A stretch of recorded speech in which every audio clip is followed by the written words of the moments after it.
Indian BJP के लोगों ने खुद ही कहना शुरू कर दिया, जो आज तक उनकी एयरफोर्स नहीं मान रही कि 6 जहाज गिरे हैं। पूरी की पूरी बैनुल-अक़वामी दुनिया नरेंद्र मोदी की इस वॉर रेटरिक को अंडरस्टैंड कर रही है। ये दुनिया में कौन सा ऐसा मुल्क है जो खड़े होकर ये कहता है हम पाकिस्तान पे अब हमारी नेवी हमला करेगी। फिल्मी डायलॉग का भी कुछ सर पैर होता है, ये तो बिल्कुल छिछोरों वाला काम है। वरना गोली खाओ, तू फिर गोला खा, को अक्ल कर यार।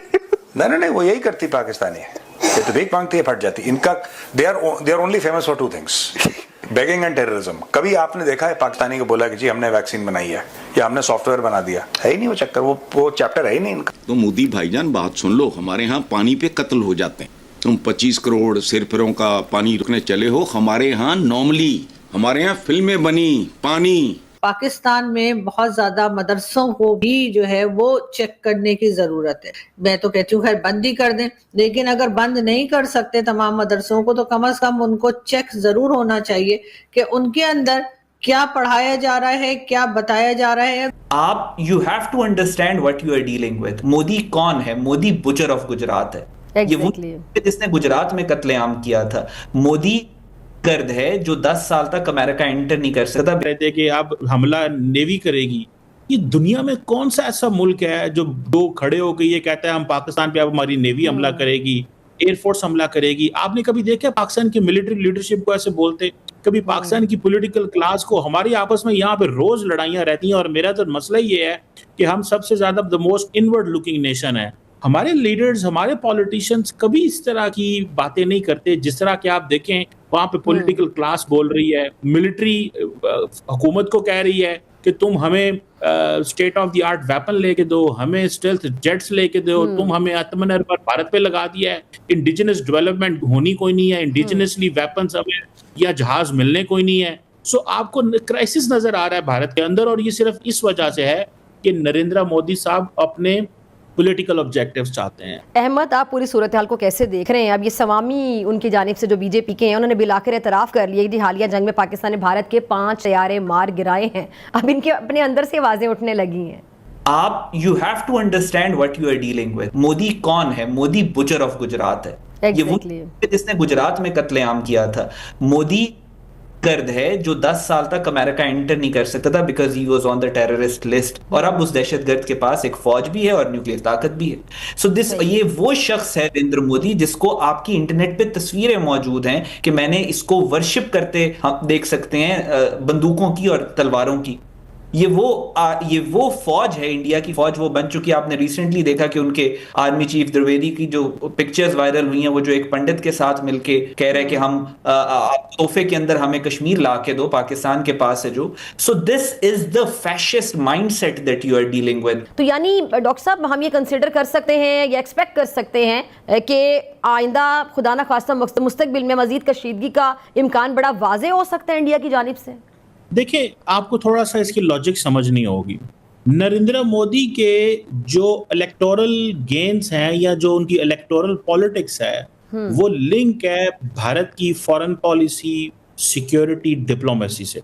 जो foreign policy, diplomacy and security के अंदर वो गेन्स करते हैं, वो जाके अपने इलेक्टोरेट्स को बताते हैं, लोगों को बताते हैं कि देखिए मैंने राफेल ले लिए, मैंने S-400 ले लिए, देखो हम दुनिया में अब जाते हैं तो हम अमेरिका हमें मिलता है, हम क्वाड का हिस्सा है, हम ये हैं। तो अब होता क्या है, the moment security, diplomacy, foreign policy के अंदर उनको मुंह की खानी पड़ती है या कोई प्रॉब्लम आता है तो वो अवाम में अनपॉपुलर हो जाते हैं। जब क्योंकि इसी को तो वो यूज करके अवाम में इन रोड्स बना रहे हैं, तो वो फिर दोबारा ऐसा कुछ ना कुछ एडवेंचरिज्म करेंगे, कुछ ना कुछ करेंगे जिससे लोगों को सपोर्ट चाहिए होगी। देखिए, इंटरनेशनल कम्युनिटी आने से पहले बहुत ज्यादा नुकसान हो जाएगा, क्योंकि इस दफा ये चीज एस्टैब्लिश हुई है कि जो जंग है वो हमने डिस्प्यूटेड एरिया में, कश्मीर में और LOC में नहीं है। जंग तो अब शहरों में आ गई है। तो अब पाकिस्तान भी सारी बात है, मुंबई पे हमला करेगा, दिल्ली पे हमला करेगा, वो लाहौर पे करेंगे, कराची पे, इस्लामाबाद में। अब जंग की नेचर तो ये हो गई है। तो इससे पहले कि इंटरनेशनल कम्युनिटी आए, बहुत ज्यादा डिस्ट्रक्शन हो चुकी होगी, बहुत ज्यादा जो है वो नुकसानात हो चुके होंगे। हसन साहब, हालिया जंग में पाकिस्तान से दांत तुड़वाने के बाद नरेंद्र मोदी ने पाकिस्तानियों को धमकी देते हुए कहा कि तुम सुख चैन की जिंदगी जियो, रोटी खाओ, वरना मेरी गोली तो है। हसन साहब, दुनिया की सबसे बड़ी जमहूरियत के वजीर आजम ये किस तरह के फिल्मी डायलॉग बोल रहे हैं? नहीं, वज़ीर आज़म बड़ी जमहूरियत छोटी, ये तो कौमें होती हैं बेसिकली। क्या किसी भी मुल्क का सो कॉल्ड अगर इलेक्टेड आदमी भी है, चेहरा उस मुल्क का चेहरा होता है। तो जिस तरह के लोग हैं, ये पूरे का पूरा खित्ता जो मैं जब ये बात करता हूँ कि बददुआया हुआ है, तो there are reasons behind it. मैं तारीखी तौर पे ये बात करता हूँ, सदियों की ग़ुलामी ने हमें मस कर दिया है, इसमें कोई तखसीस नहीं है। मरियम, जो इन्वेडर्स थे, ठीक है, उनके हमारे दरमियान क्या कदर मुश्तरक थी, सवाए मज़हब की तो कुछ भी नहीं था। ना ज़ुबान एक थी, ना कल्चर एक था, ना बैकग्राउंड एक था, ना आदतें एक थी, ना खुराक एक थी। बिल्कुल ऐसे ही मैंने हॉस्टल में जब मेरे बंगाली दोस्त आए, तो मुसलमान थे, बड़े प्यारे थे, उनसे मोहब्बत भी रही बहुत। तो मैंने तो साल एक के बाद कहना शुरू कर दिया था कि यार ये गैर फितरी सा काम है। अच्छा, ईरान और इराक दोनों, पूरी मुसलमानों की सारी तारीख देख लो, भाई भाइयों के साथ टकरा गए। मुगलों की तारीख उठा के देख लो, ऑटोमन्स की देख लो, उन पे तो एक स्टेज ऐसी आई थी कि इस बात को कानून का दर्जा दे दिया गया कि जिसको आपने क्राउन प्रिंस वली अहद बनाना है, उसके अलावा उसके 100 भाई भी हो तो उनको कत्ल करना जायज़ नहीं, ज़रूरी है। Try to understand. ये 900, 850, 900, अभी जितने भी कह लो, मुझे नहीं पता, कि ग़ुलामी है जिसने इनके अंदर का ना वो एक जेन्युइन जो होता है बंदा, वो मार दिया। अब ये मधोले हुए से लोग हैं। आपने कहा ना कि फिल्मी डायलॉग भी इस तरह नहीं। हमारा सुल्तान राय भी, उसको लोग बड़ा ग्लैमराइज करते हैं, वो तो नॉन एक्टर, एक्टर तो पता ही नहीं, सारी ज़िंदगी वो एक ही उसमें चलता रहा, लेकिन वो इससे करोड़ गुना बेहतर था। मुस्तफ़ा कुरैशी हमारे विलन्स इस विलन से बेहतर हैं। फिल्मी डायलॉग का भी कोई सर पैर होता है, ये तो बिल्कुल छिछोरों वाला काम है। वरना गोली खाओ, तू फिर गोला खा, को अक्ल कर यार। इतनी बड़ी इतने बड़ी जमहूरियत के तुम चेहरे हो, इस खिते में जमहूरियत से नफरत की। मैं देखो, बात सुनो, मेरा जमहूरियत से क्या लेना देना, यही तो एक आइडियोलॉजी है, एक नज़रिया है, फलाना है। मैं 33 साल से इस पर लानत भेज रहा हूँ, उसकी वजूहात हैं। सो मोदी बेचारा, पता नहीं हिंदुस्तानियों की बदनसीबी है, इस खिते की बदनसीबी है, करोड़ों वजूहात हैं। मुझे देखो, इस तरह की जमहूरियत जो है वो मुझे बर्बरियत की याद दिलाती है।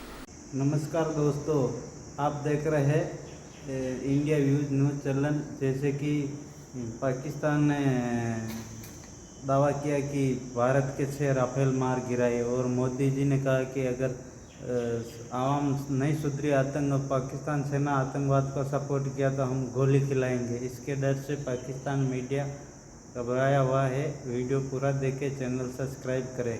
जो भारत युद्ध के समय में भी चौथी इकोनॉमी बन गया है दुनिया की, इससे पाकिस्तान मीडिया बौखला गया है कि ये कैसे हो गया, इतने जीडीपी इकोनॉमी कैसे बढ़ गई।